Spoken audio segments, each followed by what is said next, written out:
السلام عليكم ورحمة الله. جيتكم اليوم بمقروط معسل ومرمل كيما يحب الخاطر.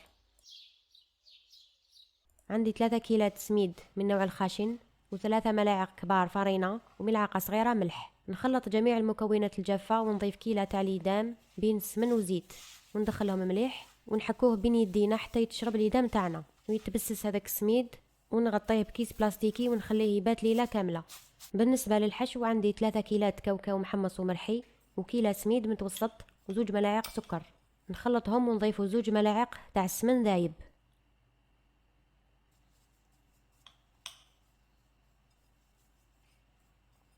ونزيدو هنايا ملعقة فانيليا ونشمخو بالمزهر حتى يطملي، وردوا بالكم تشمخوها بزاف والا تجيكم العجينة تاعكم بزاف مطلوقة.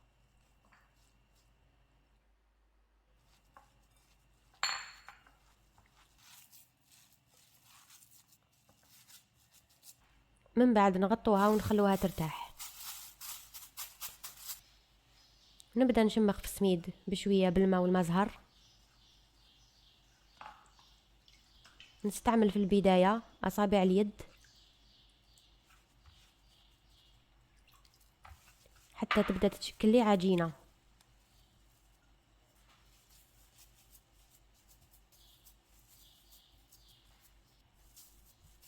نشكل حربوش بهذه الطريقه ثم نحلوه باش نديروا الحشو تاعنا.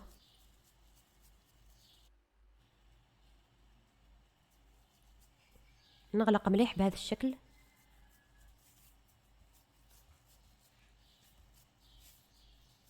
ثم نحاول نعطيله شكل شباب.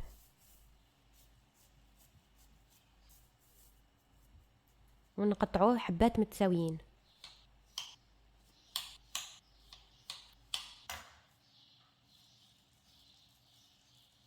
ثم نسقموهم باش يجونا شابين.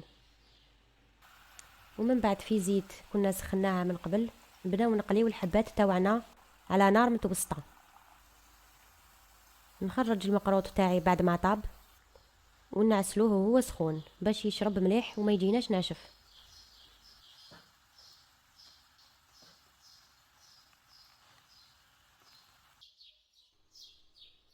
كما شفتوا وصفه تاع اليوم جات بزاف بنينه، ننصحكم كامل تجربوها وتخلوا لي رايكم في التعليقات، وما تبخلونيش بجام والاشتراك في القناه باش تشجعوني للمزيد. وتقدروا تاني تتبعوني في مواقع التواصل الاجتماعي. نتلاقاو ان شاء الله في وصفات اخرى. سلام.